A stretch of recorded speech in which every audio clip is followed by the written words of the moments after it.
this computer. Perfect. All right, there we go. I'm looking forward to interviewing you. I read about your books. I'm excited. So my first question is this, is how did your childhood experience prepare you to be an author? Um, wow. So I grew up without a television in the house. So I was reading from a very early age. But my mom used to take us to the library all the time. So by the time I think 3, I had started reading. By the time I started kindergarten, I had read like all the Hardy Boys and Nancy Drew mysteries. Then I moved on to like Charles Dickens and a lot of the classics. I read Dracula when I was 8, and that was my first adult book.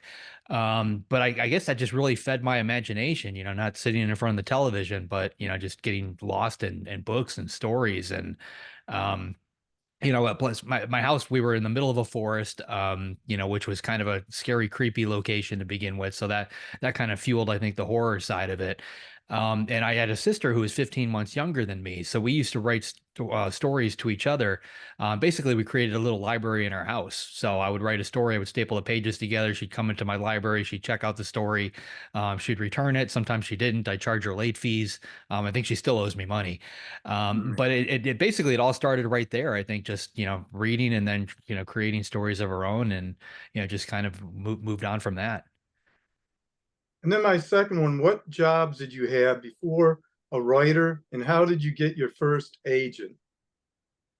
Um, well, I've been writing my entire life, but it basically it was something my parents told me you can't make a living at. They told me that it's a fun hobby. It's definitely something you can do on the side, but they wanted me to focus on basically a desk job. So I ended up going to college for finance. I've got degrees in business, another one in information technology. I got halfway through a psychology degree, but ultimately I focused on finance.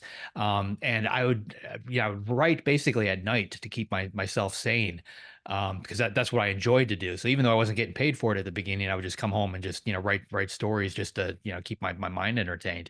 But I ended up going into the corporate world, and then I would come home and I would do that. Early on in college, I worked for RCA Records, and I was in the Fort Lauderdale, Miami area. I was basically a glorified babysitter. So if they had somebody coming to town, a recording artist, I would pick them up at the airport. I would get them to the radio stations for their interviews, get them to their concert, get them to their hotel. And to really date myself, this was people like Tiffany and Debbie Gibson and New Kids on the Block. Then a bunch of hair Yeah. bands like Poison and Guns N' Roses and Motley Crue. Um, I quickly realized that I had these very famous people captive in a car for 4 or 5 days, sometimes at a time.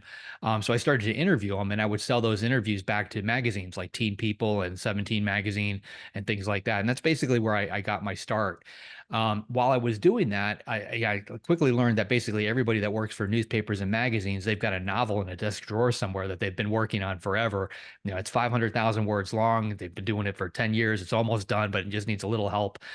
They would hand those off to me because I was very good with grammar and punctuation and just, getting to the meat of a story, basically telling them what was working and what wasn't. So that turned into like a side gig for me. I would basically get manuscripts from people and I would help fine tune them and get them to the point where they could get published. I was doing all that while I was in the corporate world. So I was, working finance during the daytime and then coming home at night and doing that.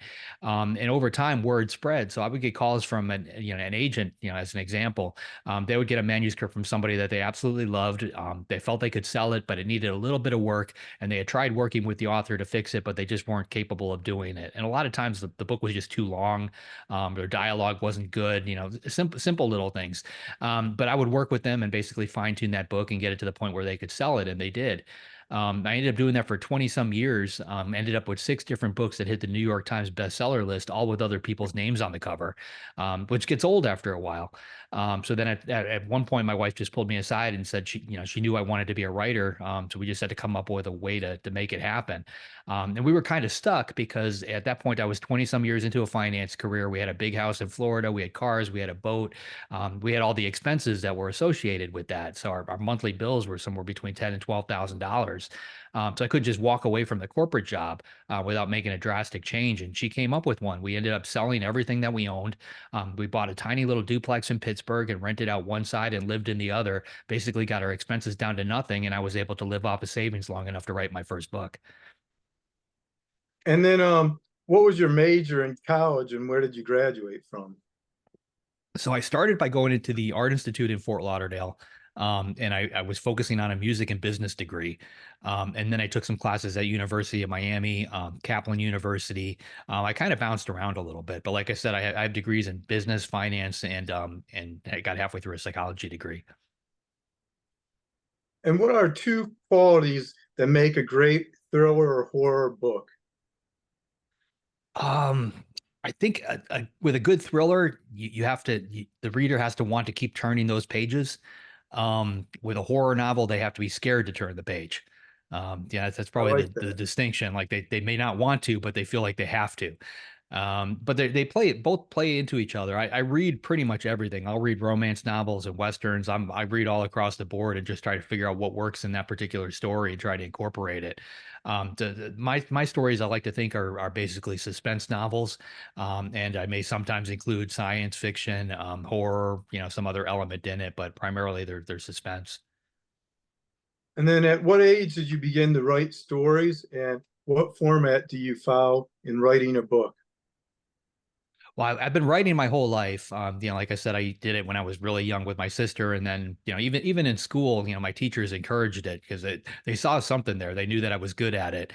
I kind of shied away from it because I'd been told my whole life you can't make a living at it. So I just it was something I was good at, but I didn't really think of it as a career option. Um, what was the question? Oh, yeah. At what age did you begin to write stories, and what format do you follow in writing a book?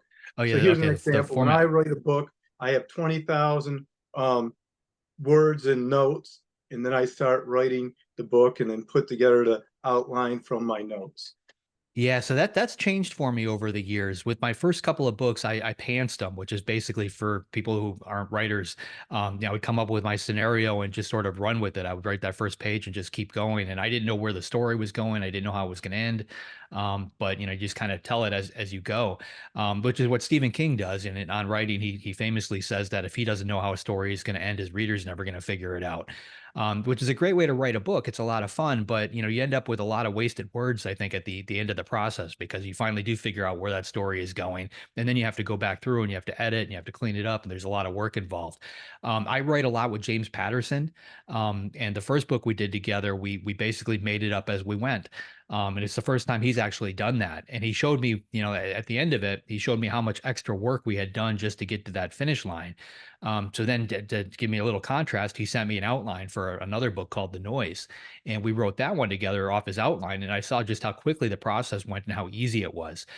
So now in today's world, I basically come up with first, I come up with what I call the backup book blurb. So the 200 words describing what the story would be about, essentially what you would find on the back of a paperback. I come up with that. I come up with the title. I create my characters. And then once I have that, I create a fairly detailed outline and try to get as much of it down on paper as I possibly can. And I find that if I have that, then I'm able to write the story a lot faster. I've noticed over time, if you don't know where the story is going, I go for a 5 mile run every day. So I end up spending that time thinking about what I'm going to work on the next day, what I'm going to write. And when I was pantsing a novel, if I didn't know where the story was going, I used that brain power to basically figure out what comes next, what comes next, what comes next. But if I have the outline in front of me, I already know what comes next. So I use that same brain power to figure out how to make what comes next better. So I think I end up with a lot tighter, a lot faster, and stronger story. Yeah, I'm a runner too. I ran the 800-meter in college and in high school, and then the 3,200-meter relay team I was on in college and high school. Nice. And that's where I get a lot of my ideas too for running, because when you run, then your brain is more open to everything going on. Yeah. And what challenges did you experience publishing your first thriller? Well, my first one wasn't a thriller; it was actually a horror novel. It was called Forsaken. And I, you had asked me earlier about agents. How did I get my first agent? When I wrote that book, I knew how to write a story because I'd been doing it for a very long time. So I knew I had a good story. In the book, I had to explain where the wife buys a journal. So I had her walk into Needful Things and buy it there, which is a store from Stephen King's novel. Yeah. Fully expected to have to change that, but ultimately I got his permission to use it. So when I went out to agents, I felt like I had a slam dunk. I had a good book. I knew that it was, was a strong story. I had Stephen King's blessing to use some of his characters in there. So I queried agents, but I made a big mistake. I used a form letter when I queried them. So I didn't go to their websites and I didn't look to see what their requirements were or what they actually wanted from anybody. I literally sent 200 agents the exact same email with the exact same attachment. And surprise, I didn't get a whole lot of response with that. Um, you definitely need to follow their directions when you submit to an agent. I learned that later on. But ultimately, I ended up self-publishing that book, and I sold a lot of copies. I sold about 250,000 copies of it, which is a lot. And when I was ready to sell my second book, I queried agents again, and the response was very different. I queried 53 of them, and I ended up getting 14 offers within about 2 weeks. Just mainly because of my track record, but also because I actually followed their instructions that time around. Yeah, the way I got my first agent is I got big names to endorse my book. Then when I got my agent, he looked him over and he said, "You know why they endorse you? Because you have autism." He said, "You write a book on autism, I'll make you a national speaker and author." And then I went back, wrote a book on autism. TV evangelist Rob Parsley has a kid with autism. Got Charisma House, the third biggest Christian publisher, pick up my book, and then the rest is history. Now the contracts come before the book's even written. That's interesting because I've never written a book on autism. It definitely being autistic has helped me write my books. They're very Yeah. detailed. I've got crazy plot lines and I'm able to keep it all straight in my head. And I know it's because I'm autistic. Autism to me, it's writing a book is very similar to writing computer code. When you write that first line of code, you have to understand how it's going to impact that last line of code, and everything in between. And a book is no different. And that's it brings in the next question. At what age were you diagnosed with autism and what led to your diagnosis? So I was born in the 70s. I was born in 1971. So they didn't really diagnose this sort of thing back then. I was essentially the quiet little problem kid in the corner. My parents just didn't think there was anything, that it just wasn't something they pursued. Um, so I went through my entire young adult life with it without knowing that I really had it, knowing that I was different, but not understanding why. When I was in the corporate world, I had a lot of trouble getting along with people that I work with. I was extremely good at my job, which is why they kept me around, but I had a lot of difficulties dealing with other people. So ultimately, they sent me to some anger management classes, and I was in one of those anger management classes with a therapist, and we were maybe 20, 30 minutes in, and she asked me, "Have you ever been, assessed for autism?" And, outside of watching Rain Man, I had no idea what that even meant. But she gave me a couple of tests and we started going down that hole. And when she started explaining some of these things to me, everything just started to click. I realized that she was right. And it's something I had been dealing with my entire life and not really realizing it. And once I had that diagnosis and I was able to work with people that actually specialized in it, that's when things really started to change for me. I was able to really get a handle on my life, my career, and just more forward focused. Yeah, I was born 1975 and I was diagnosed with autism in 1982. And it was because I had very little verbal ability. And then my mom in 1982 bought me this prairie dog. And then through the prairie dog and using art, she was able to teach me how to communicate. Now, in the last 7 years, I've spoken live to 250,000 people in my speaking events. And then Prairie Pup's gone on to meet Muhammad Ali in 2002. Screech from Saved by the Bell. He's met over 100 celebrities. 2 weeks ago, Jose Canseco did a commercial with the Honey Badger, and then last week I got Ted DiBiase, the Million Dollar Man, to do a commercial with the Honey Badger for my site. Nice. And then, do you have any writing rituals or favorite places to write your books? My ritual is having my cat Frisma or dog Rudy next to me on the floor as I write my manuscript on my laptop. Well, for me, when I started writing or trying to write professionally, I was still working in the corporate world. I was doing 60, 80 hours a week, at the corporate gig and trying to write, in between that. One of the things that I learned early on is you're familiar with Pavlov's dog, right? Yeah, yeah, So I listen to a Deville. thunderstorm. Yeah, I listen to a thunderstorm soundtrack whenever I write.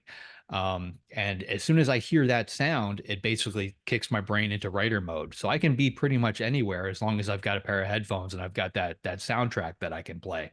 When I was working the corporate gig, I would just, put on my headphones. I would quickly pound out 200 or 300 words in a few minutes, take off the headphones, go back to doing what I needed to do. Now that I write full time, I mean, that's my desk right behind me there. So I Yeah. basically write, the same place, the same time every day. I get up first thing in the morning, grab my cup of coffee. I turn the internet off because there's just too many distractions there, and just sit down and just get my words done. And I do about 2 to 3 thousand words a day. And then once I hit that number, then I turn the internet on, and emails start coming in, and I start dealing with the business side of being an author. I'm in 150 or so different countries, so I've got books coming out at different times in different places. So there's a lot of interviews, a lot of emails to respond to, a lot of people I have to talk to try to keep all that straight. So I have to separate the two. But if I write first thing in the morning, I'm able to get the words down on paper, and that's to me the most important part. And what three tips would you give to young adults with autism who desire to write a thriller or a horror novel? Definitely read a lot. I've never had any formal training in writing whatsoever outside of the college classes in high school and that sort of thing. I learned how to tell a good story because I read a lot of good stories. And there's a structure there. And, especially I think for somebody who's autistic, I think you pick up on that structure. You might even see that before realize, before you pick apart the story itself. You start seeing the pacing elements, a twist happens here, this is where we go into the climax of the story, this is where things wind down. Like my brain grabbed all of that, and I see it when I'm writing my own stuff. I'll get to a certain point, and I intrinsically I know that a twist needs to happen here, something needs to change. And if I don't do that, it's almost like taking a wrong turn or missing my exit on the highway. I feel like I've gone past whatever it is I need to do, and I've got to back up, so I may end up deleting a bunch of words, going back to that point and redoing it. But I think autistic people who don't have autism, if you read a lot, that structure is going to get stuck in your head. And then you have to write. I think you have to practice. You have to do it. In my opinion, you have to write every day. It's no different than exercising. I feel like there's a writer muscle, and if you work it every single day, you get better and you get better and you get better. If you tackle it once or twice a week, it's no different than going to the gym. You're not going to get the kind of results going once or twice a week that you would if you did it 5 or 6 or 7 days a week. And then what advice would you share with a writer who is struggling with finding an agent or publisher? You got to keep at it. I definitely listen to their advice. If somebody tells you no, see if you can find out why they're telling you no, which could be tricky because a lot of agents, sometimes they'll just ghost you. They won't respond to you at all. But if you do get an agent who rejects your manuscript and they tell you why they rejected it, pay really close attention to that because they're giving you some valuable advice there. I read all of my reviews, whether they're good or they're bad, but I pay most attention to the bad ones because they're pointing out what was wrong with the story. And if there's something worthwhile there, I want to make sure I correct it and work it into whatever my next book is. But you got to be persistent. You can't give up either. I've got, plenty of friends that have submitted 50, 60, 70 agents and gotten turned down, left and right. And then they get that one, and that's all it takes is one agent to get that book out there. Yeah, I always say that key to getting an agent or publisher is a honey badger. You need skin as thick as the honey badger, and then whatever happens, you just keep going. A honey badger, it could be bees, it could be a cobra, it just keeps going straight ahead. Yep. And then what does your wife or how has your wife encouraged your writing? And I already you answered the one question. How did she plan that it helped you that become a professional writer, which was sewing the house, sewing all the things, material things, and buying the place in Pennsylvania. So how has your wife encouraged your writing? Like now, how does she encourage it?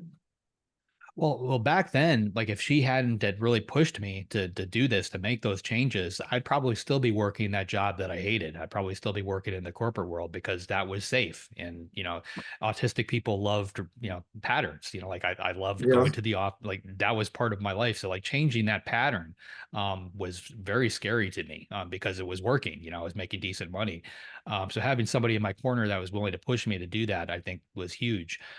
In today's world, we're supportive of each other. She's got a real estate business that she does on her own. I do this. We tend to bounce ideas off each other. just simple things. I just sent her 3 different book covers for a new book coming out, and asked her what her opinion was on each of those. Sometimes when I've got an idea for a book, I'll write up the first couple of chapters and let her read it. And she's basically the first person who sees it. If she likes it, I keep going. If she doesn't, it goes in the trash, and I try something else. So she's my, she's my partner in all of this. And how did you meet your wife? We met at the corporate job. So I was a chief compliance officer at a brokerage firm. I was basically her boss's boss. And we just, got to know each other at the office, and it just, went from there. And then what are some unique methods you use to market your books? Oh, wow. That's tricky because it changes all the time. That's one of the things I love working with James Patterson, because he came from a marketing background. He was in advertising before he started writing books. He came up with a Toys R Us theme song, like that's one of his earlier things. But he's very good at just coming up with crazy ideas that nobody else is doing, and that's kind of where I'm at too. When I'd mentioned earlier that I used to interview celebrities, and way back I had interviewed Madonna. And I asked her what she did to promote her books, similar question to what you just asked me. And she said she would make a list of what she saw everybody else doing to promote their albums at the time. And then once she had that list together, she would create another list of things nobody's doing. And that was basically turned into what she would do to promote her book. So I tend to look at what everybody else is doing, and then I try to come up with something that nobody is doing yet.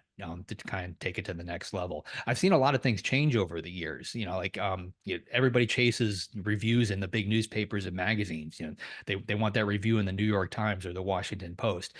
It's really cool to get that, and I've gotten them. But they don't really sell books anymore, because what ends up happening is somebody, you get a quote from New York Times. People get that quote in their email. They'll click on it to try and read about it, and then they end up hitting a paywall. So they either have to subscribe to New York Times, or Yeah. they can't read it. So they basically get shut down before they go anywhere. And I found in today's world, the people that are on the internet, the real influencers, they're the bloggers, people on TikTok, people on Facebook. If you give them a copy of your book, they review their book on all these different platforms, a lot of times with video nowadays. Then after they have that review done, they get out there and they promote it. They tell people to come to their review, so that generates clicks. Some of these people have very big audiences, and I've seen a blogger sell more books than the New York Times with one particular book or one particular quote. So I think that's the world we're living in now. Like, we have to kind of shrug off what worked 15, 20 years ago, because it doesn't work anymore, and focus on what is working now, what's going to work to 5 years from now down the road. I was going to tell you, Madonna went to Rochester Adams High School, and that's where I went to high school at. Oh, nice. Yeah, and she lived on Old Perch, which is the exact place where my bank is. I go every week. Small world. And then, yeah. And then what did you enjoy most with writing The Noise with James Patterson? That was just fun for me. It was the first book I ever wrote off an outline, which he gave me. And it's such a fast-paced, crazy story. And he basically told me, listen, I came up with an idea for a horror novel that nobody's done yet. And I didn't believe him. And then he sent me that outline. I was like, oh yeah, you kind of did. Um, the tricky part though with that book is it was optioned for television before we even started writing the first page. Like, they optioned it off that outline. So as we were writing the book, we were, not only sending pages to each other, but we were sending them to producers and the people who were going to work on the TV show. So we had a lot of people giving us opinions on where that particular story should go. And I noticed that because of the jobs that they had, a lot of times those opinions didn't necessarily reflect on the story itself. They were requesting changes because of budget. Like, it would cost too much to do this. How about if we do this instead? With a book, you really have an unlimited budget. You can, blow up half of the world and it doesn't matter. It's a book. But when you have to actually put it down on film, that's different. So we had a lot of different people weighing in on the story. I think ultimately we wrote 6 different endings, and everybody kind of voted on which one should actually go in the book. And then, that's how we ended up ending it. But it was a very fun process for me. And then your latest thriller, Behind a Closed Door. What are some twists in this book, and why did your publisher use puzzle pieces for the cover, like with Autism? Well, I think it was originally sold as 50 Shades meets David Fincher's The Game. And like, both of those things have puzzle pieces to a certain extent. This story is, there's a lot of different elements that come together that most people wouldn't expect to come together. It's about a husband and wife, Abby and Brendan Hollander. They're having marital difficulties, and they go to see a therapist. And during that therapy session, the therapist recommends that they download an app. It's essentially Truth or Dare for adults, to help them spice up their marriage a little bit. So ultimately, they download this app, they install it, and it starts giving them tasks that they need to complete. And the first couple are fairly tame, but they get more and more risque, more and more taboo as things go on. Then ultimately, the wife gets one that says, "Would you kill a total stranger to save someone you love?" Her friend clicks yes on it, and thinking that it's a joke, and a map comes up with a pin and a timer. And from there, things really escalate and get out of control. What actually spawned that story is I had the characters in mind, Abby and Brendan, for a really long time. This husband and wife that were having trouble. I knew I wanted to write about them. But one night, my wife and I were just sitting over dinner, and we were talking about a house that she had just bought. It was a big house in Georgia. She wanted to renovate it and turn it into an Airbnb. But it had, I think she said, 7 bathrooms in it. It was big. And Right. I had brought up, just as an idea, this company called Bath Fitters. They come in. Everybody's seen those commercials. They come in, and with one day, they just kind of give a facelift to a bathroom. They don't touch any plumbing or anything, but it's a cosmetic thing, but it's very quick. So I just mentioned it casually at dinner. That night, my wife and I both noticed ads for bath fitters starting to pop up on our devices. They were on our phones and our social media feeds. I was watching Hulu, and I was seeing commercials for bath fitters. Now, neither of us ever typed bath fitters into anything. We just spoke it out loud. Um, so that got me, researching a little bit, and I realized that in the terms of service for our actual phones, whether you've got an iPhone or an Android or whatever, we give them permission to listen while that device is on and use information that it gleams for advertising. They're allowed to sell that information. So even right now, as you and I are talking, my phone is sitting on the table Okay. next to me. It's listening to this conversation. It's grabbing keywords, and it can use that information to target ads. And So it's the funny second. as soon as I set up the interview with you, everything, even on the watching Prime, I've gotten videos of you. There you go. Yeah, It's a catch 22, right? Because now you're seeing yeah, stuff that pertains to you that makes sense for you to see rather than, like a random commercial like we used to get back in the 70s. But at the same time, that's creepy as hell because yeah. something out there is paying a little closer attention to you than they probably should. But the gist of the book is what happens if that information falls into the wrong hands, and Abby and Brendan, have to get around it. And then what was the inspiration behind closed doors? How did you develop the characters in the book? A lot of times these stories are, when I come up with an idea for a book, I'll have the idea for the story and then another piece sitting off to the side. And when I put the two together, that's when it really mashes. So with this one, I had the characters Brendan and Abby for a long time. I knew their last name. I knew about their marital problems. I knew where they both worked. They were real people to me. And for me, characters need to be that before I can actually start writing. I need to know everything about them. So I had them, kind of in my back pocket. And then the thing with bath fitters happened. And I started researching that and realizing just how much control devices have over us. Your entire life is on your phone. Your phone knows, where you go, where you've been, where you're going because of your calendar. It knows everything that you search, every conversation you've had, every message. Your phone knows more about you than you probably do. And we let that happen. We allow that to happen, and we allow other people to access that data. So I wanted to put those two different things together. So when I took Abby and Brendan, combined them with all that information and the technology, and mashed them together, that's when the story really gelled. And what are three characteristics that make an amazing author? Well, in the thriller world, you have to keep people turning those pages. Personally, I think I end every chapter on a cliffhanger. If it doesn't end on a cliffhanger, I turn it around and make sure that it does. I think you have to be prolific. I think in today's world, you have to put out a lot of books. You can't write one book every 5 or 6 years anymore. You need to be in front of people on a fairly regular basis. And aside from being a good writer, you have to be good at the marketing side too. You have to be able to get your name out there. You could have the best book in the world, but if nobody knows about it, nobody's going to buy it. Yeah, that's perfect. Reminds me of Joshua Bill. He had a $3.5 million violin. He goes in the Washington subway and plays it, gets $30. But then with his marketing, he'll sell out the biggest theaters in Boston and around the world. Yep.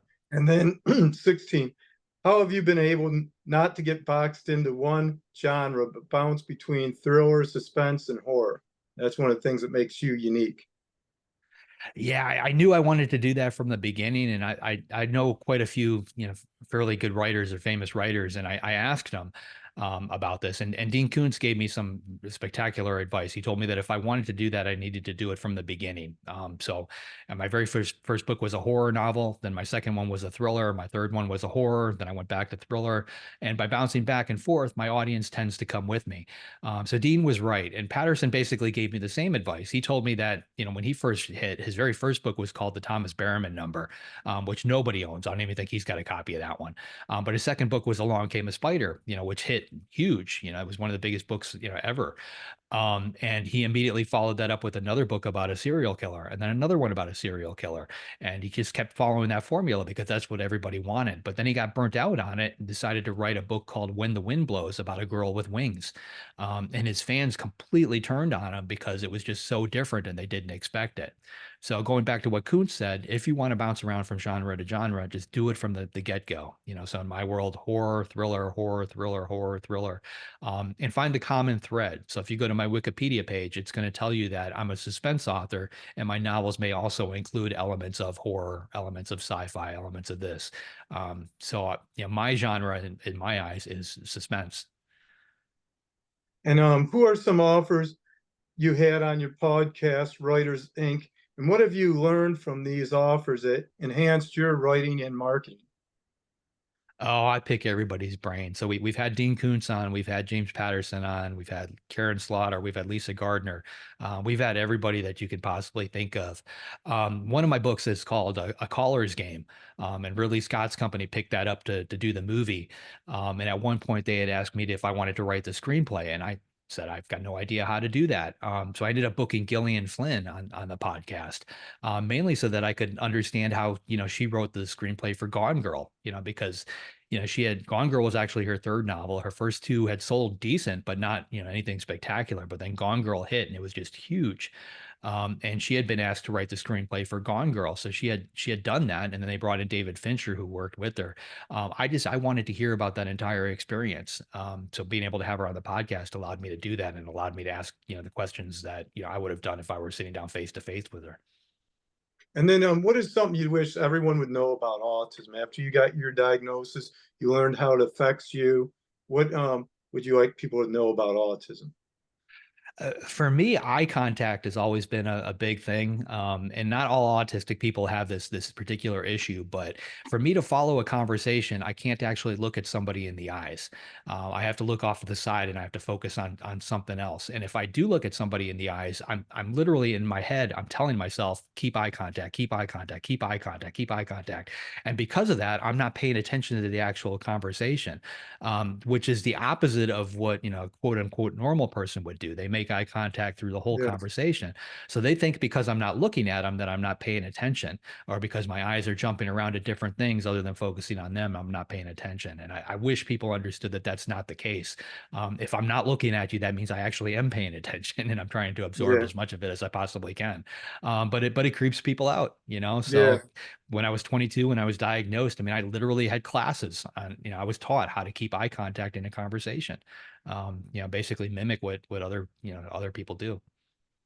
Yeah, one of the things I have to do with autism, it's kind of like that, is if I'm in a room and I just got speaking to a large audience, someone's going to talk to me, I have to take them aside because I can't block out any other conversations. So I have to move so I can talk to the person and hear them without the other. I have background noise. I have no ability to block it out like most people. Most people, they can just mute that, mute that. I have no mute ability. And I have very little generalization ability too, that I struggle with. If so I graduated with my master's degree, perfect 4.0, but I never passed the Miller test to get into grad school. So I had to go to the school I went to undergrad, Oral Roberts, to do my grad work because I didn't get accepted anywhere, even though I graduated with a 4.0, because I couldn't answer a question like which has the largest population, New York, Los Angeles, or Detroit. And of course, the answer is New York, but with autism, I'd have to know the exact number to get it because I don't have recognition software in my brain. So that's kind of Yeah, how it's affected me. And then I can't learn any foreign language, like Spanish. It's a living language, but I mastered Koine Greek, which is biblical Greek. You know why I was able to master it? because it's dead. It's dead, yeah. So how do you learn a dead language? Memorization. Visually. Oh, So okay. that's why, and I've translated 2/3 of New Testament from Greek into English, and I can translate Greek as well as any professor out there. But yet Spanish, I can't learn it at all. Huh. And anything but I have a photographic memory. I can quote word perfect 15,000 Bible verses, 22 books in New Testament. One of the things I do when I work with patients and they're reading the Bible, I say, read me a verse. And then usually if it's a obscure one, I say, read the next one. I'll tell them the exact reference where it's at and where it's found in the Bible. And that way I build rapport with people that way. And then I have over 5,000 plus books in my library and a section for autographed books. Can you please mail me an autographed copy of Behind Closed Doors? Oh yeah, absolutely. Yeah, just Awesome. shoot me an email with your address. So I have one of the sections is fallen television evangelist. I got Jimmy Swaggart in there, Tag Haggard, and a bunch of other ones.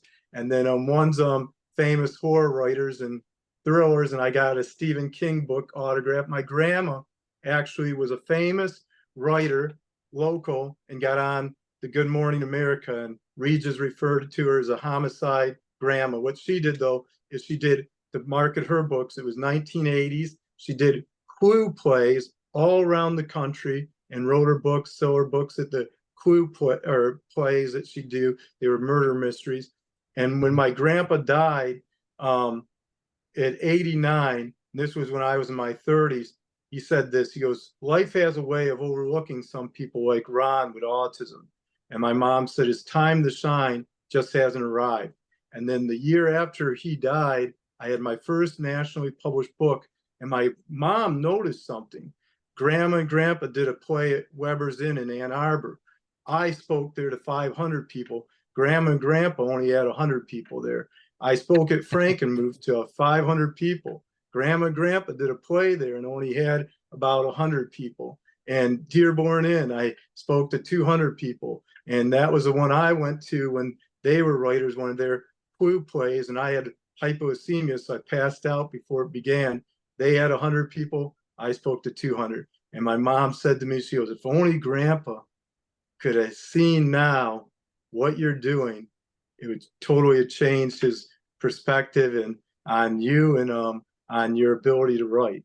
And then Yeah, they'd be also my proud. grandma published 3 nationally published books, and I got a contract for the fourth one. It's already written. It's coming out in March. It's called Adulting on the Spectrum, an insider's guide for navigating life with autism. Nice. You know, autistic people, if we're anything, we're persistent, right? You don't give up. Yeah. And that's my favorite quote.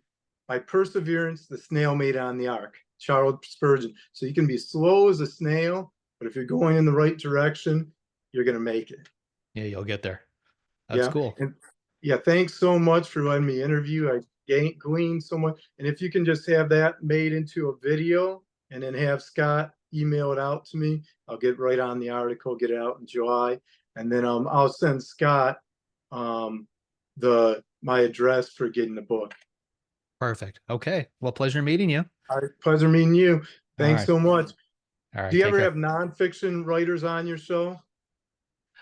We do not as much as I'd like to. But yeah, occasionally. Because I'd love to share how I got a national platform, my marketing techniques, because they're very unique.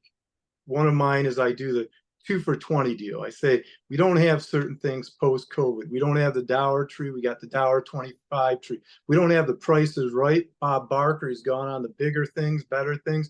He's estimating the cost of gold in heaven. And when I go to the supermarket, I have no clue what anything's going to cost. The one thing they haven't gotten rid of is my 2 for 20. You can get my books for $15 each, or I'll get you them 2 for 20 autographed and everything. And that's the one thing they can't get rid of. Well, And I do unique things like when does that. your next book come out? Because we try to tie everything to Yeah. publication So dates. March next year of 2025, my book comes out.